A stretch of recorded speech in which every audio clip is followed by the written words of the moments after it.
And we begin with politics. The federal government has dismissed speculations with a potential alliance between former Vice President Atiku Abubakar and Labour Party's Peter Obi could unseat President Bola Tinubu in 2027 general election. The government said this through the Minister of Aviation and Aerospace Development, Festus Keyamo, on Sunday, where he described the move as an unfruitful adventure. Keyamo, while analyzing the emerging political alignments ahead of the next presidential contest, stated that Nigerians were already familiar with the tactics of the African Democratic Congress and would not be swayed by what he described as outdated strategies.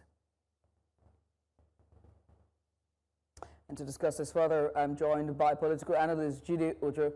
Mr. Ojo, it's always good to have you join me. Let's just get started. This merger couldn't defeat former President Muhammadu Buhari in 2019. Do you think it stands a chance against an incumbent if it eventually happens? Jide, thank you very much for hosting me. Good evening and happy new week. It's very difficult at this moment to say, at this time rather, this is about 2 years to the next election. We cannot say with certainty that there will be an offset in 2027. Because we are watching very closely the fold of the opposition alliance for African Democratic Alliance. They still have some leadership crisis. Someone just came out last week to say he's the acting chairman and he's forming a parallel faction. And so the ADC is yet to be tested. We've not seen any migration from any of the other parties into the ADC. And so it's very difficult at this point to say with conviction that it can unseat President Bola Tinubu, but that's not to dismiss the coalition with the wave of the hand. The distinction between what happened in 2013 when APC was formed was that there were 3 legacy parties that formed the APC. Alliance for Action Congress of Nigeria, All Nigerian People's Party, and then the Congress for Progressive Change, and then a faction of All Progressive Grand Alliance. But this time around, we are talking of coalition of individuals, not of parties. So we cannot compare apple and oranges.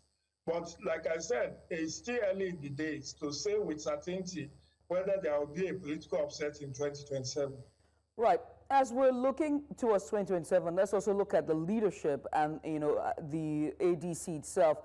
It has, like I've always said, it's an association of, unlikely bedfellows. And everyone has speculated that the undoing of this party would most likely be a leadership tussle or internal conflict when it comes to who will be on the ticket for the presidential, for their presidential candidate for the ADC. Do you see that happening as well?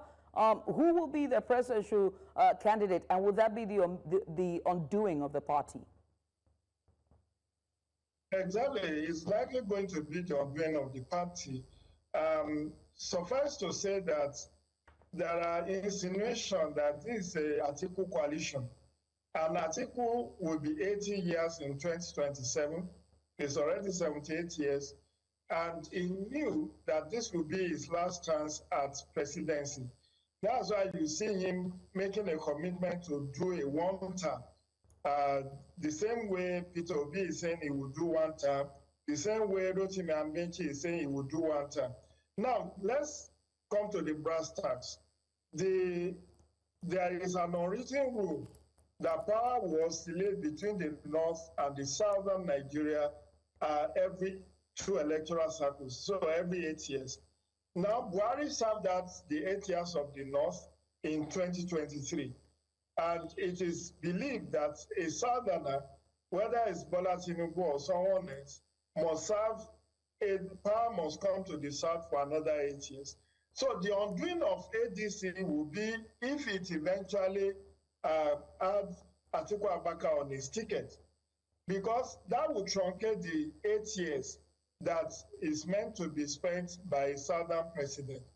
And lest anybody forget, this was what led to the defeat of Goodluck Jonathan in 2015.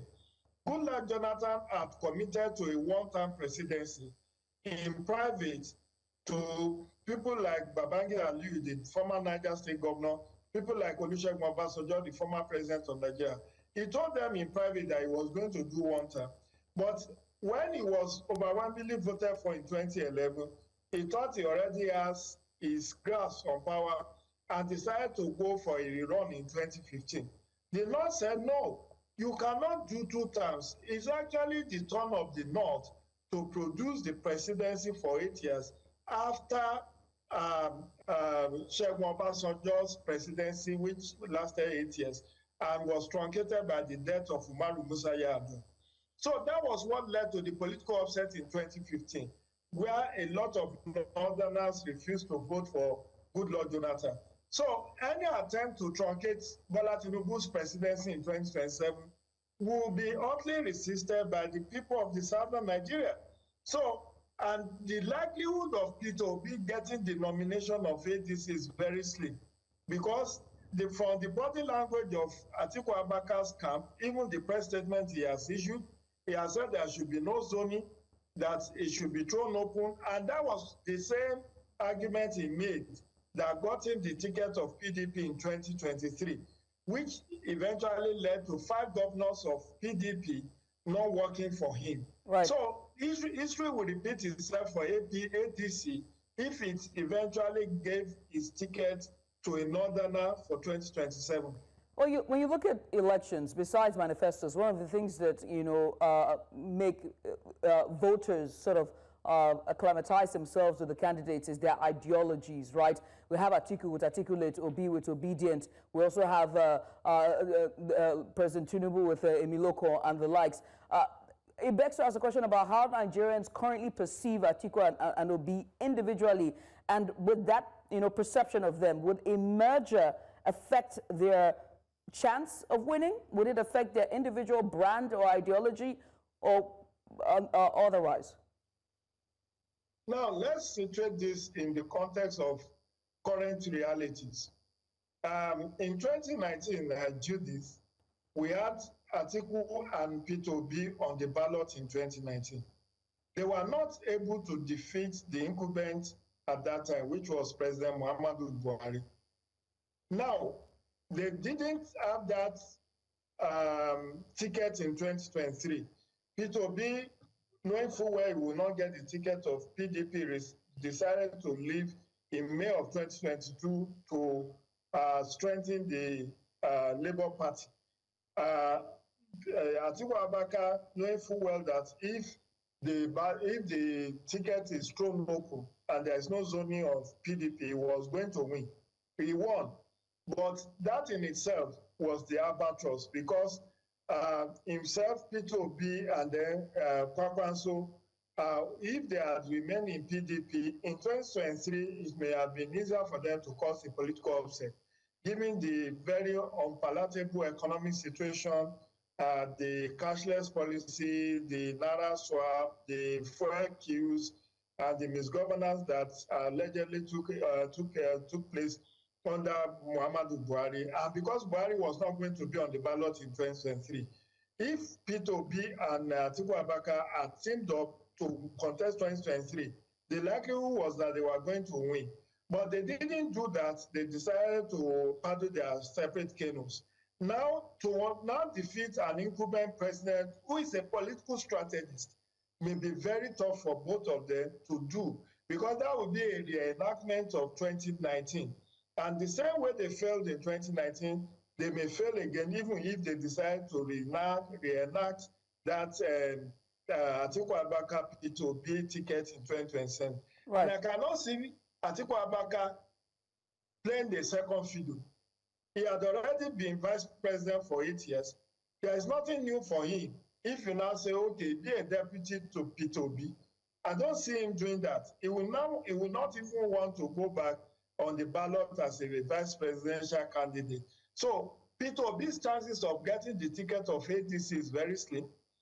And reenacting the 2019 scenario with Atiku Abubakar as a running mate will also not work for him.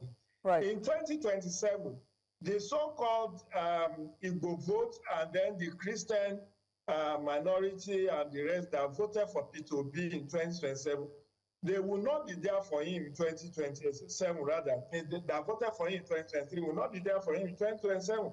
Most of the Igbo people now are migrating into APC. Across the states, 2 states are now under APC, Imo and Ebonyi State. Even the governor of Anambra State, who is Aka, has promised to work for President Tinubu.